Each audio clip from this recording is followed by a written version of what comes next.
চালু হয়েছে গোপালগঞ্জ ও নড়াইল জেলার মাঝ দিয়ে প্রবাহিত মধুমতি নদীর উপর মধুমতি সেতু, স্থানীয়ভাবে যা কালনা সেতু নামেই পরিচিত।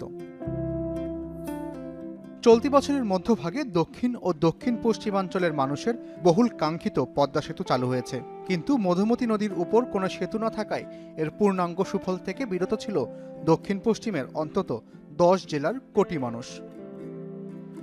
10 অক্টোবর সোমবার দুপুরে ভার্চুয়ালি যুক্ত হয়ে দৃষ্টিনন্দন মধুমতি সেতুর উদ্বোধন করেন প্রধানমন্ত্রী শেখ হাসিনা, যার কারণে এই অঞ্চলের মানুষ একদিকে যেমন মুক্তি পেয়েছে যাতায়াতের দুর্ভোগ থেকে, অন্যদিকে সুযোগ এসেছে আর্থসামাজিক অবস্থার পরিবর্তনের। একদিকে পদ্মা সেতুর সুফল ছড়িয়ে যাবে চারদিকে, আর একদিকে এশিয়ান হাইওয়ের সাথে যুক্ত হবে এই মধুমতি সেতু, যেটা ঢাকা থেকে কলকাতার দূরত্ব 150 কিলোমিটারেরও বেশি কমিয়ে দেবে। ট্রান্স এশিয়ান হাইওয়ের সাথে যুক্ত হয়ে যাব, যার ফলে আমাদের ব্যবসা বাণিজ্য বাড়বে এবং ঢাকা থেকে এখন মংলা পোর্টের উপরেই সব থেকে মানে কাছে হয়ে গেছে। সেই সাথে আমাদের বেনাপোল, ভোমরা সহ আমাদের কুষ্টিয়া এবং ওই অঞ্চলে যে সমস্ত যোগাযোগগুলি আছে আর সেগুলির সাথে যোগাযোগটা বাড়বে এবং মানুষের সময়ও বাঁচবে, অর্থনৈতিক কর্মকাণ্ড আরও গতিশীল হবে। সেতু চালু হওয়ায় উচ্ছ্বাসিত নড়াইল সহ দক্ষিণ পশ্চিমের মানুষ। উন্নত সড়ক যোগাযোগ ব্যবস্থার সুফল আসবে চিকিৎসা, শিক্ষা, বাণিজ্য সহ সকল ক্ষেত্রে, এমনটাই প্রত্যাশা।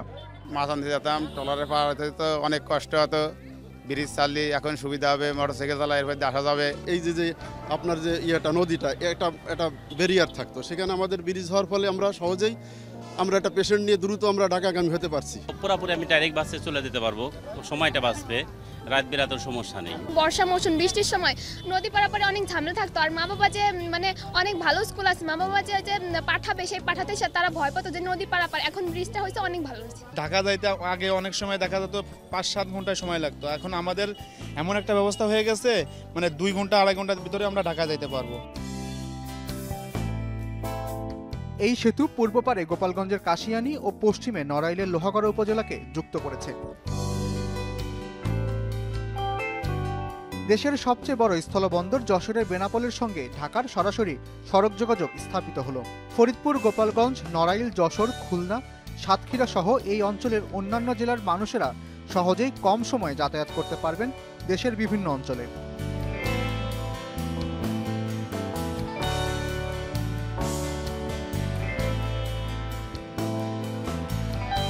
সেতু চালু হওয়ায় নড়াইলে প্রস্তাবিত অর্থনৈতিক অঞ্চল প্রতিষ্ঠা এবং কৃষি, প্রাণী সম্পদ, পর্যটন সহ নানা খাতে সম্ভাবনার দুয়ার খুলছে বলে মনে করছেন স্থানীয় জনপ্রতিনিধিরা।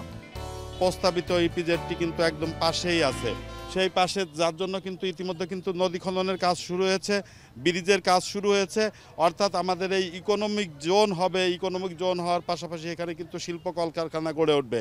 2.5 থেকে 3 ঘন্টা সময় লাগবে ঢাকা থেকে কলকাতা পর্যন্ত যেতে। অর্থাৎ আমাদের এই অঞ্চলের সঙ্গে আমাদের প্রতিবেশী রাষ্ট্রের সঙ্গেও কিন্তু ব্যবসায়িক যে একটি সক্ষমতা বৃদ্ধি পাবে। মানুষ শুধুমাত্র কৃষি নির্ভর আর সামান্য কিছু চাকরি বা অল্প কিছু ছোটোখাটো ব্যবসা এরপরে আমরা নির্ভরশীল ছিলাম। তো আমার এই পদ্মা সেতুর সাথে আমাদের এই কালনা সেতু এটা হয়ে যাওয়ার কারণে অন্যান্য জেলার চেয়ে, যেসব জেলা এখন উন্নয়নের অনেক উপরে আছে, তাদের থেকে আমাদের নড়াইল জেলা বেশি উন্নয়ন হবে। যেহেতু মাননীয় প্রধানমন্ত্রী নিজে এটা ঘোষণা করেছেন যে এই অর্থনীতি অঞ্চল এখানে হবে, যেটা 161 একর জমির উপরে, এটা হলে এই জনপদের মানুষের, লোহাগড়া নড়াইল জনপদের মানুষের, ইভেন কি কালিয়া নড়াইলের মানুষের ভাগ্য নির্ধারণ, মানে ভাগ্য পরিবর্তন হবে। সড়ক ও জনপথ অধিদপ্তরের cross border road network improvement প্রজেক্টের আওতায় জাপান কোঅপারেশন এজেন্সি জাইকার অর্থায়নে সেতুটি নির্মিত হয়েছে। 960 কোটি টাকা ব্যয়ে নির্মিত মধুমতি সেতুর দৈর্ঘ্য 690 মিটার আর প্রস্থ 27.10 মিটার। মূল সেতুর কাঠামো তৈরিতে ব্যবহৃত স্টিলের 87% দেশীয় BSRM স্টিলের। 6 লেনের মধুমতি সেতুতে রাখা হয়েছে ধীরগতির যান চলাচলের জন্য আলাদা 2 lane.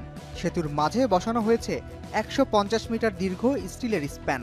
Nelson Louis arch type বা ধনুকের মতো বাঁকা এই স্প্যানটি বাড়িয়েছে সেতুর নান্দনিকতা। তবে স্প্যানটি শুধু সৌন্দর্যই বাড়ায়নি, রক্ষা করেছে নদীর স্বাভাবিক প্রবাহ। এটা করা হয়েছে মেইনলি যে নদীর যে navigational clearance horizontal and both vertical and horizontal, এবং নদীর ফ্লোকে ডিস্টার্ব না করে আমরা যাতে কম সংখ্যক পিয়ার নদীর মধ্যে দেওয়া হয় সেজন্যই এই বড় ধরনের একটা স্প্যান ইনস্টল করা হয়েছে। এটা বাংলাদেশে এটাই প্রথম এখানে করা হয়েছে। তামাবিল, সিলেট, ঢাকা, নড়াইল, যশোর হয়ে মেঘালয়কে ভারতের পশ্চিমবঙ্গের সঙ্গে সংযুক্ত করবে মধুমতি সেতু। এশিয়ান হাইওয়ে 1-এর অন্যতম মূল উপাংশ এই সেতু এশিয়ার অর্থনৈতিক প্রবৃদ্ধি বাড়াবে এবং এই অঞ্চলে বাংলাদেশের অবস্থান আরও উন্নত ও দৃঢ় করবে, এমনটাই প্রত্যাশা সকলের। নড়াইলের মধুমতি সেতু থেকে ফিরে এস আল আরেফিন, প্রথম আলো।